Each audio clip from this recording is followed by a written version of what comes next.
কী অবস্থা আপনাদের সবার? আশা করি আপনারা সবাই অনেক ভালো আছেন।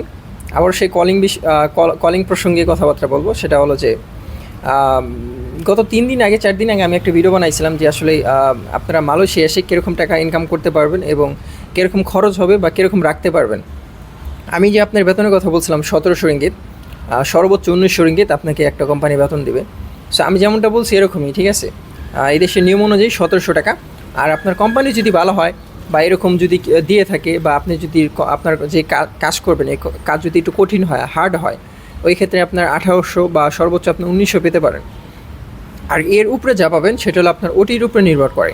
মানে বেসিক ডিউটি আপনার এই দেশের টাইম অনুযায়ী 9টা থেকে 6টা পর্যন্ত মালয়েশিয়ায়। সো এরপরে যদি আপনার কোম্পানি কাজ থাকে বা আপনার কোম্পানি যদি আপনাকে ওটি দেয়, তাহলে আপনার বেতন বাড়বে। এটা হতে পারে 2000 রিঙ্গিত, 2200 রিঙ্গিত, 2500 রিঙ্গিত, 3000 ইভেন হতে পারে। ইভেন আমার এক পরিচিত বন্ধু আছে, ও 2023-এর কলিং আইসে আর কি। ওর কোম্পানি খুবই ভালো, আমি জানতে পারছি। ইভেন ও 1 মাসে বলে 1 লাখ টাকাও পাঠাইছিল বাংলাদেশে। সো ওই মাসে কাজের প্রচুর চাপ ছিল, ওটি হয়েছিল অনেক পরিমাণ, এই কারণে বেতনটাও বেশি পাইছিল আর কি। বর্তমানে মালয়েশিয়া আপনার 30 টাকা রেট চলে। মানে এই দেশে 1 রিঙ্গিত বাংলাদেশে 30 টাকা। মানে এই দেশের আপনার 1000 টাকা, বাংলাদেশের 30,000 টাকা। আর আপনি যদি আনুমানিক ধরেন 2000 টাকা ইনকাম করতে পারেন হালকা 1-2 ঘন্টা ওটি করে বা 3 ঘন্টা ওটি করে 2000 টাকা ইনকাম করলে আপনার বাংলাদেশে আপনার 61-62 হাজার টাকা হবে আর কি।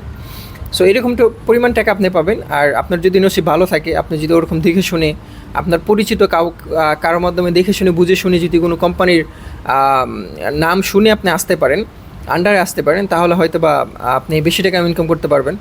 এবং আমি চাইবো যে আপনার যদি কেউ পরিচিত থাকে মালয়েশিয়াতে, তাহলে অবশ্যই তাদের মাধ্যমে তাদের সাথে যোগাযোগ করে আসার চেষ্টা করবেন, যাতে আপনি একটা ভালো কোম্পানিতে এসে কাজ করতে পারেন।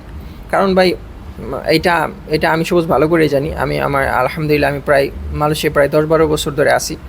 সো অনেক 2017, 18, 23, 24 কলিংয়ে আসলে অনেক ভাই ব্রাদার আইছে, ওদের সাথে কথা হয়েছে, দেখা সাক্ষাৎ হয়েছে, ওদের সাথে ছিলাম। সো অনেকজনে অনেক রকম আক্ষেপ করছে, অনেক আফসোস করছে যে আসলে ভাই এমনটা কখনো ভাবিনি, বিদেশটা আসলে অন্যভাবে ভাবছিলাম, ভাই দালাল খুবই মিথ্যা কথা কইছে। সো এইটা স্বাভাবিক ভাই, দালাল তো আপনার মিথ্যা কথা কইব। এরকম বাংলাদেশে খুব কমই দালাল আছে যেটা আসলে আপনার এই দালাল 100 কথা কইছে যে 100ই সম্পূর্ণ হয়েছে। কিছু এদিক সেদিক হবে, আপনাকে একটু যাচাই বাছাই করে আসার চেষ্টা করবেন, ঠিক আছে। আর নতুন অবস্থা যারাই আসবেন এদেরকে একটা কথাই বলবো যে আপনি যদি পাসপোর্ট জমা দেওয়ার পর প্রায় আপনি 2 থেকে 3 মাস পরিমাণ আপনার হাতে সময় থাকবে। সেটি চেষ্টা করেন মালয়েশিয়ার বিষয়ে টুকটাক কিছু জেনে আসার জন্য, বিশেষ করে ভাষাটা, ঠিক আছে। ভাষা খুবই গুরুত্বপূর্ণ, যেটা না জানলে আপনার খুবই সমস্যা হবে। ইভেন আপনি আসার পরে যখন দোকানে যাবেন, মার্কেটে যাবেন, তখন তো অবশ্যই আপনার এই দেশের ভাষায় কথা বলতে হবে। তো টুকটাক কিছু শিখে আসেন, যেরকম আমি এখন বসে আছি, ডুডো মানে বসা, মাকান মানে খাওয়া, যাওয়া মানে পিগি বা বালে, তারপরে ডুয়েট মানে টাকা, ব্রাপা মানে কত, সাতু মানে 1। আপনি এভাবে 1-2টা করে টুকটাক শিখে আসতে পারেন। বিশেষ করে 1 থেকে 10 পর্যন্ত আপনি শিখে আসেন না, আপনি পাসপোর্ট দেওয়ার পর 1 থেকে 2 মাস তো অবশ্যই সময় পাবেন। কমসে কম 2 থেকে 3 মাস, 1 মাসে তো খুবই কম হয়, কমসে কম 2 থেকে 3 মাস হাতে অবশ্যই সময় পাবেন। সো আপনি এই সময়ের ভিতরে কিছু ভাষা শিখে আসেন, যেটা আপনি খুবই কাজে দেবে। ইভেন আমি আপনাকে একটা ঘটনা বলি। আমাদের এখানে নতুন একজন লোক আসছে কাজে আর কি। আপনারা হয়তো অনেকজনে জানেন, অনেকজনে জানেন না। আমি সবুজ মালয়েশিয়ায় দর্জি কাজ করি, সেলাই কাজ করি। সো উনি প্রায় 8 বছর ধরে মালয়েশিয়ায় আসে। সো উনি যখন নতুন কাজে বসলো, যেদিন কাজে বসলো, সো বসে আসার পর সো ওনারা জিজ্ঞেস করলো যে ডালাম সাতোহারি ই বলে ব্রাপা পিসি বলে জাহিদ, যে একদিনের ভিতরে আপনি কতগুলো সেলোয়ার সেলাই করতে পারবেন। সো উনি বুঝতেছে না, উনি বলতেছে আপা। আপা মানে কি আর কি, এদেশের ভাষা আপা মানে কি। সো পরে বলতেছে তুই কত বছর ধরে মালয়েশিয়া আসস, বস বলতেছে। পরে বলতেছে আমি 2018-তে ঢুকছি। সো 18-তে ঢুকছি, এটা হলো 26, তার মানে 8 বছর হয়ে গেছে ওনার মালয়েশিয়া। তাপলে চিকা মালাইবা আড্ডই মানা বলি। মানে ও বলতেছে যে এটা কীভাবে সম্ভব, মানে এটা কীভাবে হতে পারে, তুই 8 বছর ধরে আসস, আমি তোর জিজ্ঞেস করতেছি যে তুই একদিনে কয়টা প্যান্ট সেলাই করতে পারবি, তুই আমার এইটারই জবাব দিতে পারতেছস না, তুই আবার দর্জি লাইনে কাজ করস। তো বলতেছে যে ভাষা শেখা দরকার তো নাকি, ভাষা না শিখলে আসলে সমস্যাই। সো আপনারা তারপরে অবশ্যই আপনারা যারা মালয়েশিয়া আসবেন, মালয়েশিয়া আসার পরে তো অবশ্যই শিখতে তো হবেই, নাহলে তো আপনি চলতে পারবেন না।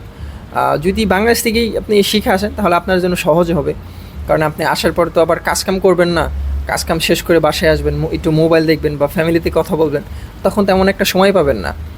ওই অলসতার কারণে তখন অনেক লোকই শেখা হয় না বা শিখতে পারে না। তো আপনি 2 থেকে বা 4 মাস 5 মাস যারাই হাতে যতটুকু সময় পাবেন একটু চেষ্টা করবেন টুকটাক মালাই শিখে আসার জন্য। ইউটিউবে বা এরকম শত শত ভিডিও আছে যেখানে অনেক সুন্দরভাবে আপনাকে বুঝাই দিতেছে যে ভাই এটার মানে এটা, এটার মানে এটা। সো আপনি শিখে আসেন, যেটা আপনাকে খুবই উপকারে আসবে। সো এই তো। আর আজকে ভিডিও এই পর্যন্তই। আর কিছু বলবো না, ভিডিও এমনি 5 মিনিটে হয়ে গেছে। সো আর যদি কোনো কিছু আপনার জানার থাকে মানুষের বিষয়, তাহলে আমার কমেন্টস করে জানাইতে পারেন। কোনো তথ্য বা কোনো বিষয় যদি জানতে চান, ইনশাল্লাহ আমি যদি পারি ভিডিওর মাধ্যমে আপনি জানানোর চেষ্টা করব। আর যদি সংক্ষেপ হয় তাহলে কমেন্ট করে জানাই দিব।